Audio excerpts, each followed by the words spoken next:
O texto inicial da PEC da Segurança foi apresentado hoje. Essa proposta cria um Sistema Único de Segurança, o SUSP. É uma tentativa de compará-lo e colocá-lo como o SUS.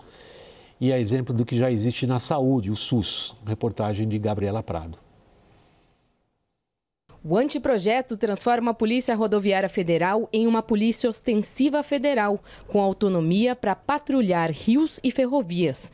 Já a Polícia Federal ganha novas atribuições para investigar milícias e casos de repercussão interestadual, mesmo que não sejam de competência federal, como o assassinato da vereadora Marielle Franco. A PEC ainda institui o Fundo Nacional de Segurança Pública, que não vai poder ser alvo de contingenciamento, sob a justificativa de que é necessário um alto volume de recursos para dar conta do tamanho do desafio que o país enfrenta nesta área. Além de ampla aprovação no Congresso Nacional, a implementação do Sistema Único de Segurança Pública enfrenta forte resistência dos governadores neste primeiro momento. A percepção é que o texto, como está, vai interferir na gestão dos estados nessa área. Eu não vou caminhar numa situação como essa, aonde nós estamos aqui apenas a pagar salário e receber ordem do Congresso Nacional e da União para dizer como é que eu vou me comportar em Goiás. Isso é inadmissível, é uma usurpação de poder. A PEC tem como base uma lei aprovada em 2018 que previa a integração de políticas públicas de segurança no Brasil, mas que na prática nunca foi aplicada. Nós não somos donos da verdade. Nós queremos iniciar, como disse o presidente, uma discussão nacional e, enfim, dar um cunho federativo a este embate, a esse combate. Governadores de São Paulo e do Rio de Janeiro acreditam que os maiores entraves no combate ao crime organizado têm outros motivos não alcançados pela PEC, como leis penais brandas e a falta de autonomia dos estados. Uma mudança estrutural e fundamental seria os estados poderem legislar sobre pena, legislar sobre progressão, até porque nós somos um país muito grande e muito diferente. Semana passada, prendemos um criminoso com 850 quilos de cocaína aproximadamente. Não são 40 gramas, nem 50, 850 quilos de cocaína. E esse traficante foi solto na audiência de custódia. Rafael, há um aspecto político abrangente aí que nós vamos abordar também. Mas eu queria, em primeiro lugar, dado a sua dedicação profissional ao tema, saber qual é a sua avaliação sobre um instrumento específico proposto pelo ministro da Justiça. Seria eficaz? Eu acho que a gente vive uma situação de tanta desarticulação no Brasil, de tanta desorganização, que é um primeiro passo, é uma primeira tentativa de organizar uma coisa que é muito desorganizada. Você conseguir colocar o SUSP na Constituição Federal, embora não seja muito detalhado, mas você colocar, eu acho que é um pequeno avanço dentro daquilo que está se colocando. A gente fazer com que a Polícia Federal tenha um pouco mais de atribuição em crimes interestaduais e principalmente em crimes de repercussão, onde a gente vê que às vezes as polícias não atuam como elas deveriam, porque elas não têm estrutura. A gente vê que as polícias civis ao longo do tempo no Brasil inteiro foram praticamente destruídas pela falta de investimento, falta de pessoal, também não é uma coisa ruim. Agora, me parece que isso foi muito pouco costurado. Parece, pelo que a gente vê na reunião aí que foi colocada, que é a primeira vez que governador e presidentes falam do assunto. Então, eu acredito, pelo menos assim, numa situação pública assim, né? É inédito. Então, eu acho que o que falta é uma articulação melhor. Eu acho que está faltando as pessoas começarem a ter um pouco mais de espírito público e menos preocupação política. Em perceberem que a gente é um problema grave, que a gente precisa enfrentar o crime organizado, porque, no meu ponto de vista, ele é a maior ameaça à democracia brasileira. A gente está perdendo essa guerra, as eleições de agora mostram isso. E a PEC tenta avançar algumas coisas, mas me parece que, como mais uma coisa do Brasil, não vai sair do papel. Daniel Rittner.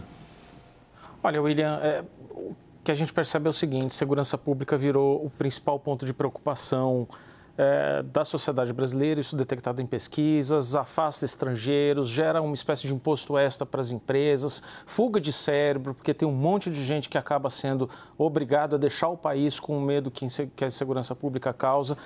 Agora, parece haver um diálogo institucional muito frágil entre União e Estados. Vários governadores boicotaram a reunião, não se interessaram. Os que vieram manifestaram desacordo, se queixaram de terem tido conhecimento muito pouco tempo antes do texto. E acho que o andamento dessa PEC vai dizer muito mais sobre a política do que sobre soluções para a segurança pública. Ali você tem uma trava imensa para fazer isso avançar, até porque a grande bandeira hoje de qualquer candidato que queira enfrentar o governo federal pode ser, inclusive, uma solução para a segurança pública. Caio, se eu fiz a interpretação correta, você vai me corrigir, Rafael, do que o Rafael disse inicialmente, ele nos sugere que o instrumento em si poderia ter alguma eficácia, ainda que rudimentar e inicial, mas que da maneira como o governo está tentando levar adiante esse conjunto de propostas, não vamos sair. Olha, William, eu vou pegar pela minha conversa com o presidente da Frente Parlamentar da Segurança Pública, que é o Alberto Fraga, é um oposicionista muito conhecido, é do PL, inclusive, era amigo, inclusive, desse presidente Jair Bolsonaro. Conversei com ele, ele falou, Caio, não teve diálogo com ninguém, e não estou falando que deveria ter tido diálogo comigo, que sou abertamente de oposição. A bancada da Bala, que é a Frente Parlamentar da Segurança Pública, tem 292 deputados, né, mais da metade da Câmara. E tem, obviamente, muitos deputados governistas ali próximos ao governo. Segundo ele, ninguém foi chamado para dialogar antes. Ou seja, o governo começa esse debate eliminando o Congresso e a gente sabe que a PEC precisa tramitar no Congresso, né? Então, mesmo vai precisar de 308, né? É isso, vai precisar de 308 em 2 turnos, na Câmara e no Senado. Então, esse é um ponto. E segundo ele, só constitucionaliza o que já está em legislação infraconstitucional e, na percepção dele, ele usou a expressão, vai sair daqui um monstrengo. Thaís? Eu quero dividir aqui com o Rafael uma percepção que eu tenho de que a sociedade civil ela não está tão preocupada em quem vai comandar ou se a articulação vai ter uma liderança nacional ou uma liderança estadual ou municipal. A sociedade civil está preocupada em perceber que há uma política pública para tratar da segurança e há uma coordenação mínima com resultados, né? É isso mesmo, você enxerga isso, que para a sociedade civil e para o país funcionar no combate ao crime organizado e a esses crimes sem fronteiras nacionais, a política não vai fazer diferença? Quem está mandando, se é o governador ou se é o presidente? Sem dúvida alguma, as pessoas querem que o problema seja resolvido. A pessoa não quer na periferia que ela tenha a boca perto da casa dela, a pessoa não quer que seu celular seja roubado ou furtado, ela não quer perder seu filho para o tráfico. É isso que as pessoas querem que resolva no Brasil. Só que essa disputa política, porque hoje, se a gente for ver, a polarização política brasileira se dá muito na política de segurança pública, na discussão de segurança pública. E isso impede que as coisas avancem. Porque é claro que você precisa construir um diálogo para você fazer essa PEC, ou qualquer medida que seja, porque você tem uma coordenação que não existe hoje.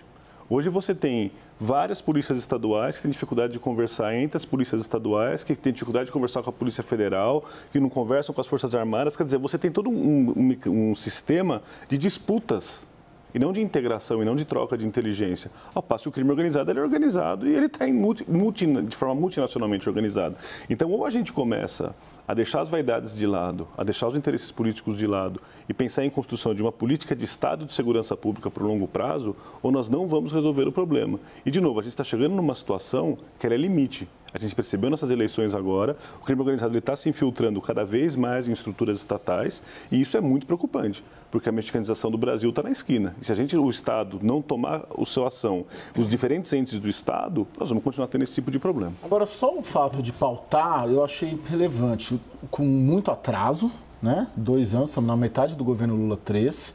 Essa preocupação que o Daniel coloca em todas as pesquisas de opinião, a criminalidade, a segurança pública, hoje é a maior preocupação do brasileiro. Há 10 anos era corrupção, né? Ou há 5 anos, e tem momentos que é saúde. Mas é a maior preocupação. Agora é disparado. Não, e já na campanha, em 2022, já era a maior preocupação.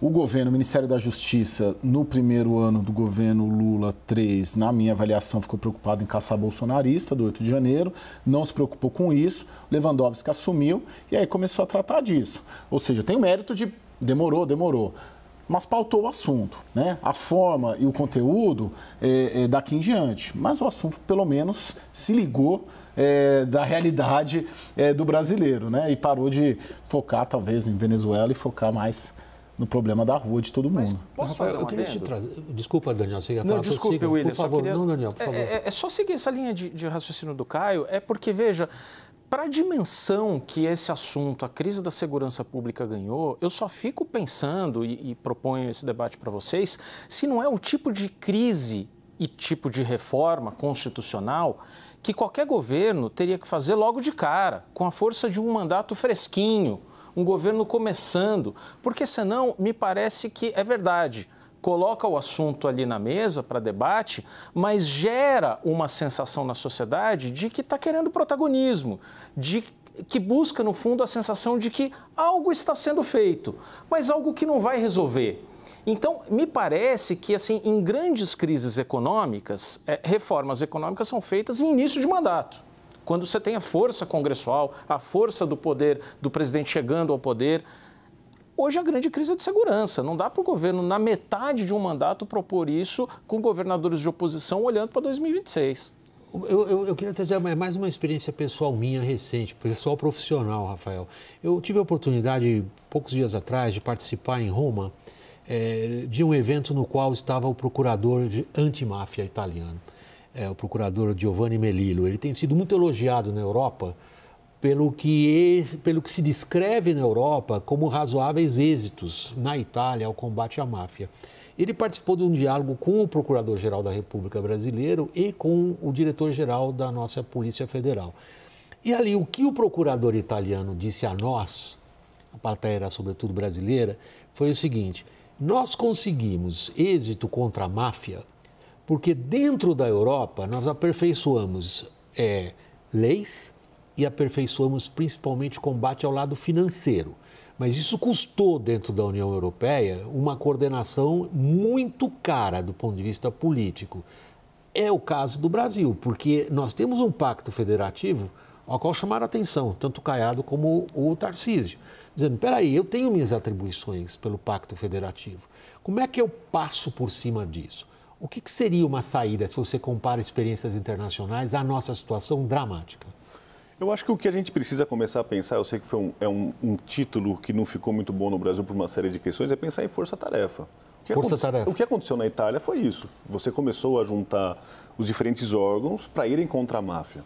De novo, o crime organizado é uma coisa que você não derrota. O Japão tem a Yakuza há quantos anos e isso não é resolvido. Agora, você mantém sob controle e você controla mais. Do meu ponto de vista, você precisa começar a pensar em forças-tarefas estaduais, uma força-tarefa federal, com articulação com forças-tarefas estaduais, para você fazer o enfrentamento do crime organizado. Mas isso tem sob um comando central. Teria que ser sob um comando central, sim. Na Itália tem um procurador que faz isso. O Procurador-Geral da República poderia tentar encampar e conduzir esse processo, né? A gente precisa de alguém que assuma essa responsabilidade. O problema no Brasil é que fica muito solto, né? E os estados, eles têm a sua independência. E tem outra dimensão, que é uma dimensão pior, que o que incomoda as pessoas não é tanto o crime organizado, mas é o furto e o roubo do cotidiano.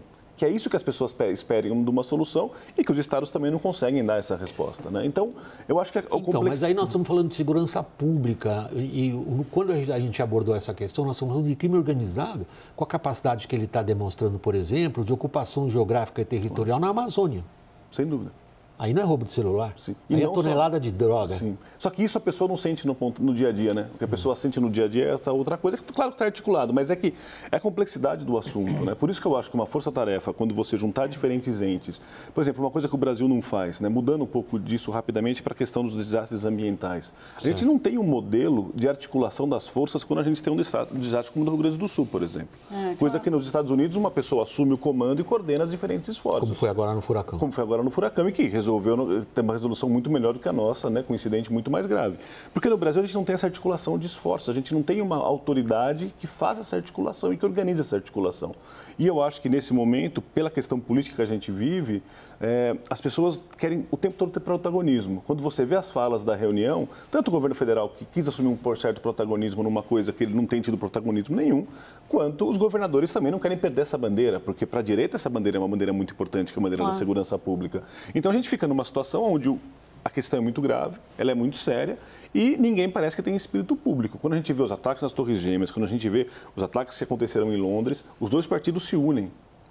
Fora do Brasil, os políticos se unem para resolver o problema, porque tem um interesse nacional que é maior. E aqui a gente não vê isso acontecer. É uma grande provocação nossos repórteres políticos. Por favor, prossiga. Não, eu não queria aproveitar essa oportunidade, William, porque ele está falando dessa articulação e tem uma outra questão que, inclusive, foi tratada hoje, que é de recurso, da alocação de recursos, porque até para essa coisa funcionar, vamos supor que ela consiga avançar de alguma forma, o governo vai precisar fazer investimento. Onde é que você acha que é a prioridade para o investimento? Que isso também envolve a política da disputa pelo recurso, da política regional e da política de Congresso. Uma das coisas que chama mais atenção é que as polícias, os governos devolvem dinheiro, eles não conseguem gastar todo o dinheiro da segurança pública. Então, se você for pensar, é muito mais um problema de gestão e de governança do sistema do que um problema de recurso por si só. O Fundo Nacional de Segurança Pública não é gasto integralmente, porque a gente não consegue articular a política e fazer o básico. E quando a gente está falando do Brasil, a gente está falando de coisas que são elementares. Você não tem, por exemplo, um indicador nacional de esclarecimento de homicídio, que seria uma coisa simples de fazer. Você não tem um indicador nacional de qual é o tempo-resposta adequado para uma viatura da Polícia Militar chegar numa ocorrência. A gente não tem o básico no Brasil. Então, assim, para construir o básico não é tão difícil. Por exemplo, você consegue tirar RG em cada um dos estados brasileiros. Então, essas articulações básicas, esse basicão, seria muito fácil de fazer. E mesmo bancada na bala, esquerda, direita, é meio bom senso. É uma questão de sentar com o mínimo de vontade e tentar construir. Que chance tem que isso aconteça? Que a provocação que eu me referi a vocês, repórteres políticos, feitas pelo Rafael, é essa. Ele cita um exemplo. Em outros lugares houve um mínimo de convergência entre as forças políticas. A que distância nós estamos de haver algum tipo de convergência, Caio? William, a grande dificuldade é que a gente tem um governo federal eleito que tem uma visão de segurança pública distinta da maior parte dos governadores, que tem uma visão mais à direita, que acaba predominando em relação ao eleitorado. Então, você encaixar essas visões, essa fala do Caiado, por exemplo, a minha polícia, né? O Caiado fala muito meu policial, que na verdade é da população, né? Mas enfim, essa é a grande dificuldade. Se isso fosse feito, essa reunião de hoje, sei lá, em junho de 23, né? Tomando aquilo como uma grande prioridade do governo, era mais fácil. Agora, daqui em diante, ali na mesa de hoje, você tinha 2, 3 potenciais pré-candidatos contra o próprio Lula, que também é candidato. E aí junta isso com a divergência que tem. A esquerda tem uma visão de política de segurança pública e a direita tem outra. E aí começa a contaminar o processo eleitoral com essas visões distintas que tradicionalmente elas são opostas, e aí fica difícil de criar uma força-tarefa e uma união entre todos. Daniel Rittner, você que está aí sentado em Brasília vendo as forças políticas trabalhando, que distância estamos de uma possível convergência? Muito distantes, porque qualquer candidato da direita que queira se eleger em 2026 contra este governo vai ter que necessariamente explorar muito a pauta de segurança. Goiás, por exemplo, que tem um presidenciável, ostenta bons números de segurança pública. Tarcísio de Freitas, você pode discordar ou concordar da política de segurança pública, mas é uma política robusta.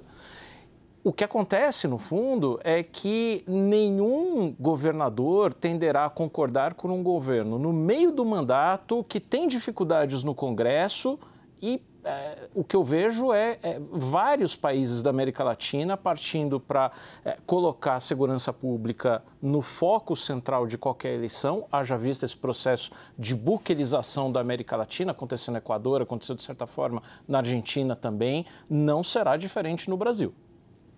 Rafael, por último, eu tenho ainda um minutinho antes de encerrar esse segmento aqui do programa. A conclusão horrível que a gente tem que trazer aqui para a audiência, porque o nosso empenho é com a honestidade intelectual e a transparência, é que estamos perdendo essa guerra. De lavada. Eu acho que a gente está perdendo a guerra de uma forma muito séria, com consequências para o futuro que são devastadoras. E como eu disse antes, é tentar pelo menos construir o básico. Construir indicadores básicos, construir uma articulação básica, construir uma gestão básica do modelo, para depois alguém tentar colocar para frente. Agora, eu acho que não dá para esperar mais, não dá para a gente esperar o momento ideal. Alguma coisa tem que ser feita. Então, eu acho que nesse sentido o governo tentou ter algum protagonismo. Agora, isso vai cair nas coisas de Brasília, isso não vai virar nada, né? Vai ser uma coisa que daqui a 2 semanas não vamos estar mais discutindo sobre o assunto, infelizmente.